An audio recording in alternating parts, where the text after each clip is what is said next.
Enough is enough. 7 days left. 7 days left. የተማርነው ለባርነት አይደለም። የተማርነው ለባርነት አይደለም። ላልተኖረው ልጅነታችን ስንል እስከ ጥግ እንሄዳለን። ላልተኖረው ልጅነታችን ስንል እስከ ጥግ እንሄዳለን። ሕይወታችን ዋጋ አለው። ሕይወታችን ዋጋ አለው። እርካታ ቤት ኪራይ አይከፍልም። እርካታ ቤት ኪራይ አይከፍልም። ዳቦ አይሆንም። ዳቦ አይሆንም። Guyyaa torbatu hafe adeessa lubbuu namaa baraaraa turre ara lubbuu kenna haa baraaru hiriira doktoroota hiriira ogeeyyii fayyaa hiriira garaa nama nyaatu nuti waan jiruu kenna guutuu itti finna irratti aarsaa kamuu kaffaluuf qophiidha guutuu Itoophiyaa keessatti hospitaalan gurguddaa biyya san ni jira jedhame guutuu keessatti hiriira kanatu deemaatiin jira mee hiriira kana wal dura duubaan maaltu deemamaatiin jira ka jedhume waliin ilaalla akkasuma yaada ogeeyyiin fayyaa sooshaal miidiyaa irratti kennataatiin jiranillee gurraan isin buusa barsiisotallee dabalatee ana Abduu moobaala birraayii bagara deebiidhaan gara chaanala kiyyaa dhuftan isin jira hiriirri doktoroonni ogeeyyonni fayyaa guutuu Itoophiyaa bahaadhiyaa kaabaa kibba keessatti adeemsisaatiin jiran dhaadannoon isaanii guyyaa torbatu hafe guyyaan torba booda hojii dhaabnaadha guyyaa torba booda hin hojjannu guyyaa torbaa kana keessatti yoo gaafiin kenna nuuf hin deebiin guyyaa torbaan kana keessatti wanni nu gaafanne yoo nuuf hin sirraahini waan jiruu kenna guutuu itti ifaanyee barannee as geenne irratti aarsaa kamuu kaffaluuf qophiidha yeroo kana jedhamu biyya san keessatti akka gartee bulchiinsi ammaa kun ibidda malee haasawa afaanii hin beekne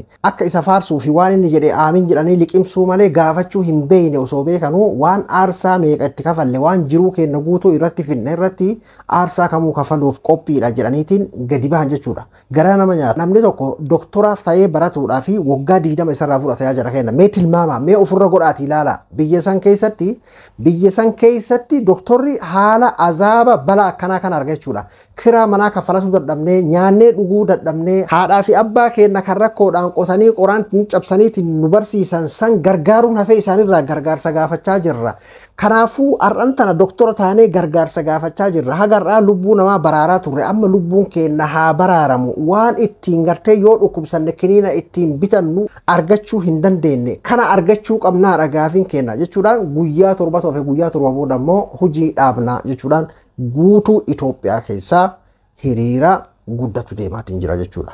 Biyya beekaa beelessitee wallaala nugusa faarsuudhaa fi 150 kafaltu jechuudhaan namni yaada isaa sooshaal miidiyaa kanatti namoonni adda addaa yaada isaanii qoodaa jiran jechuudha. Ati biyya namaatitti ogummaa fayyaa lubbuu namaa du'arraa baraaru ilma namaa gartee fayyaa tahee nama ta'ee addunyaa irra dhalate san nama ta'ee akka inni jiraatuuf rabbii gaditti lubbuun ilma namaa rabbiin harka jirti. Bar rabbiinuu beekumsarratti waa'ee gartee dhoorgaa godhe takka irratti yoo bar rabbiinuu waan dhoorgaa godhe beekumsi akkasii ana qofaaf waan akkasii hin godhinaa waan jedhe irrattu fayyaa keetiif barbaachisaadha jedhee ogeessi fayyaa yoo si ajaje godhi jedhee bar qaalii ogeessa fayyaa godhi jedheetiin bar qooda kaa'ee fi rabbiinuu jechuudha rabbiin beekan guddaan addunyaa suniyyuu jechuudha kanaafuu ogeessa fayyaatiif yoo sagaleen taane rabbuun hin dhiisu bar ogeessa fayyaatiif kara dandeenyu yoo gaafii isaanii kun sirriidha jennee harkan dhooyinee fi kan gartee qalbii qulqulluu qabu garuu dhimma ogeeyyota fayyaa dhimma barsiisota kan gartee nyaadhee haa dhuguu haa jiraadhu kiraa manaa haa kafaladhu daa'iman manaanatti boohaa jira kiraa manaa keessaa na baasaa jiran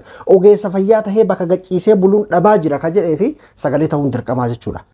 Kuni dhimma jiraachuuti kuni dhimma nama hundaati rabbii gaditti lubbuun ilma namaa ogeeyyota fayyaa harka jirti waan ta'eef jechuudha. Kun siyaasaa oli dubbiin ogeeyyota fayyaa siyaasaa oli namni doktoroota haala ogeeyyota fayyaatii ala jiraatu hin danda'u. Haati daa'ima ulfa garaa qabdu takka rabbii gaditti abdiin isii ilma garaa qabu kana nagahaanin dahee ilma godhee dhungadha jettee kan abdii irra kaa'attee jirtu rabbii gartee garaa keessatti isiif kennee akkasuma booda nama godheetiin akka hammattu isii godhuudhaaf sanitti aansee kan abdii isin irra kaa'attee jirtu doktora fayyaa sanii jechuudha. Kan sa'a 24 gartee dhibee dhaabbataa yookiin sa'a 24 tajaajila argatuu qabu gartee namni har'antana maashinni irra kaa'amee maashinaan hafuura baafachaatiin jiru abdiin isaa rabbii gaditti addunyaa taara turuudhaa fi ogeessa fayyaati jechuudha. Ogeessi fayyaa dhimma kiyya dhimma nama hundaati jechuudha. Dhugaa akkaataa hiriirri kun itti deemaatiin jiru yoo laaltee hedduutu akka si rifachiisa hedduutu akka si naasisa garaa si nyaata. Nama ogeessa fayyaa tokkotu biyyarraa namuma gartee yeroo dhihoo gartee fakkeenyaaf ogummaa fayyaa kana baratee hospitaala tokkotti ramadame jechuudha. Hospitaalli halkanii guyyaa hojjeta nama laaxxeedha nama bultii hin qabne hojii kiyyaa ka halkanii qofa akkanaaf ta'u.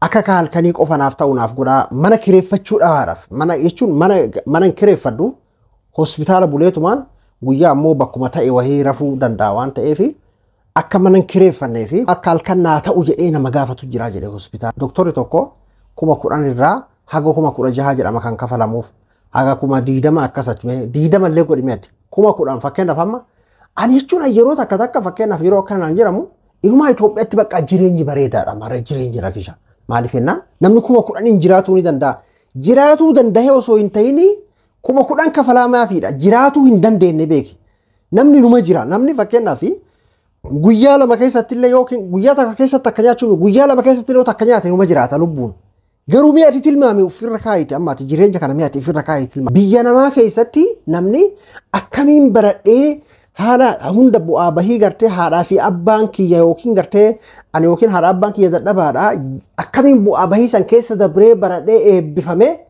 gaafa gartee koofiyaa san uffatee uffee hafuura fudhee jedheetiin akkasti gattaa jechuudha biyya biraa keessatti biyya keenya keessatti fatanaa haaraa seenna jechuudha har'an tana doktor santu kuma kudha jaha kafalamaaf kuma diidam kafalamaaf jechuudha kiraan manaa baruu fi kuma kudha jaha kuma diidamaa sani kiraan manaa meeqa jedhii gaafa dhume kana keessa jiran kaan muramee mee tilmaame ammati irraa muramee hogguu jedhe harka isaa ga'u meeqa ati nama daareekti beektaa mindaa kee hagam argatta hagamtu si kafalama maal jechuuni miti as keessaa kana waliin ilaalta jechuudha. Mee kanuma wal qabatee ka yaada ogeeyyota fayyaa adda addaa ka gartee yaada isaanii kennachaatiin jiran keessaa ka Dr. Nuraddiin Lukee kanaan baasiniif dubbisa. Dr. Nuraddiin Lukee akkas jechuudhaan barreesse. Maaltu jira seetan? Doktorri isin yaalu waan kiraa manaa kaffalatu dhabee ala buluudhaaf quut jira. Narsoonni kunuunsa isiniif kennan waan nyaatan dhabanii beelayaa jiru. Deessistoonni garaa qooqaan oolee hidhatanii halkan guutuu ciniinsuu keessan hordofanii haadha daa'imaa isin godhaa jiru. Ogeessi laaboraatoorii kaffaltii ji'aa kophee sirnaa takka bituu fi hin dandeenyeen dhibee hin fayyineef saaxilee dhibdee keessan qoratee adda baasaa jira. Ogeessonni faarmaasii isin qoricha dhabdanii hin rakkatinii fi garaa qooqa ooleen dhaabbatanii isin keessummeessaa jiru. Tabultii fi nyaataa haaftuuti gaafa ofiif dhibaman waan kiniinii ittiin bitatan hin qaban. Gaafa dhibeen cimtuun itti dhufte kadhatanii of yaalchisuu hin dandeenye. Tana nuuf dhagayaa isiniin jedhaa jiru. Asitti illee dhugaa takka dabaluu fi ogeeyyota akka anaa dhaabbilee fayyaa dhuunfaa isaanii banatanii fi hooggantoota sadarkaa adda addaa irratti seektara fayyaa hoogganan rakkoon tun itti mul'achuu qabdi. Kanaaf ogeessota fayyaa keessan kan dhaabbilee fayyaa mootummaatti miidhamanii isin tajaajilaa jiran qalbiin dhaga'a.